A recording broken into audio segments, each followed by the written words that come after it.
किसी ने बड़े कमाल की बात कही है कि अवसर और सूर्योदय में एक ही समानता है, देर करने वाले हमेशा इन्हें खो देते हैं।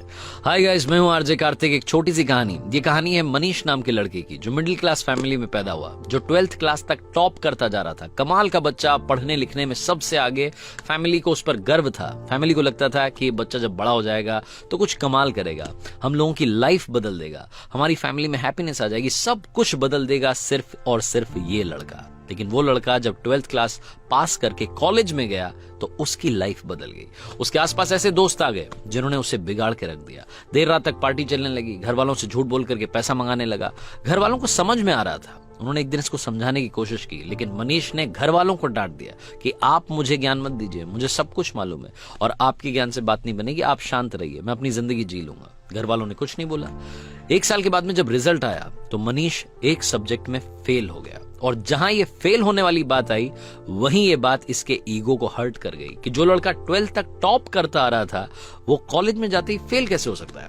और ये जो फेल होने वाली बात थी इसके मन में, इसके दिमाग में इतना घर कर गई कि ये घर में बंद हो गया, एक कमरे में रहने लग गया, घर वालों से बात करना बंद कर दिया, दोस्तों के फोन उठाना बंद कर दिया, यहां तक कि बाहर आना जाना बंद कर दिया।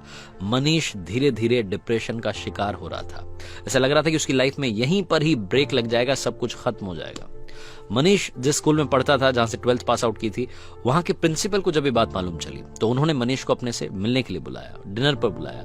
वो इन्विटेशन ये रिजेक्ट नहीं कर सका, इसको मानना ही था कि न्योता आया था, प्रिंसिपल साहब के यहाँ जाना था। तो मनीष पहुंचा शाम में, और इसने देखा कि प्रिंसिपल साहब गार्डन में बैठे हुए थे, अंगीठी पर हाथ ताप रहे थे, सर्दी का माहौल था। ये भी जाकर के बैठ गया। उन्होंने पूछा कि क्या हालचाल है बेटा, क्या चल रहा है, तो कुछ नहीं बोला। 10-15 मिनट तक दोनों के बीच में बातचीत नहीं हुई।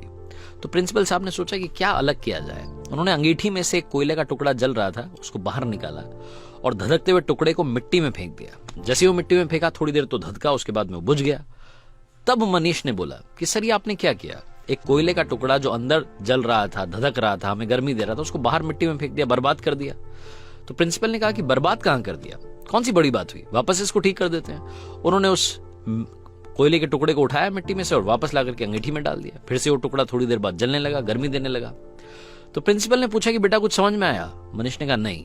तो प्रिंसिपल ने कहा कि बेटा, मैं यही समझाने के लिए तुम्हें यहां बुला रहा था, ये जो कोयले का टुकड़ा है ये तुम हो। तुम जब अंगीठी से बाहर आए, गलत संगति में गए, मिट्टी में गए तो बुझ गए, लेकिन वापस आकर के जल सकते हो। शर्त यह है कि अब अंगीठी में वापस आना होगा, अपनी लाइफस्टाइल बदलनी होगी, अपने दोस्त बदलने होंगे। बस इतनी सी बात तुम्हें समझाने के लिए यहां बुलाना चाहता था। मनीष को सारी बात समझ में आ गई, उसकी लाइफ बदल गई। हम में से कई सारे लोग ऐसे हैं जो डिप्रेशन का शिकार हो रहे हैं सिर्फ और सिर्फ एक घटना की वजह से। हो सकता है जिंदगी किसी मोड़ पर आप फेल हो गए हों और आपको लग रहा हो कि सब कुछ बर्बाद हो गया है, इससे आगे कुछ नहीं हो सकता। एक कोट मैंने पढ़ा था, मुझे बड़ा पसंद है, लाइफ गोज ऑन, जिंदगी चलती रहती है, so just keep going. Life goes on, so just keep going. चलते रहिए, सब कुछ अच्छा होगा, ये विश्वास रखिए। आरजे कार्तिक एक बार फिर आपसे कहेगा कि अगर फेल होना बहुत बड़ी बात है तो ऐसा मत सोचिए। फेल होने के बाद बाउंस बैक करना सबसे कमाल और सबसे जरूरी बात है। ऐसे कई सारे एग्जाम्पल्स हमारे सामने हैं जो फेल हुए लेकिन उन्होंने वापसी की। तो कम बैक करने के लिए तैयार रहिए, डिप्रेशन को टाटा बाय बाय कहिए और कर दिखाइए कुछ ऐसा कि दुनिया करना चाहे आपके जैसा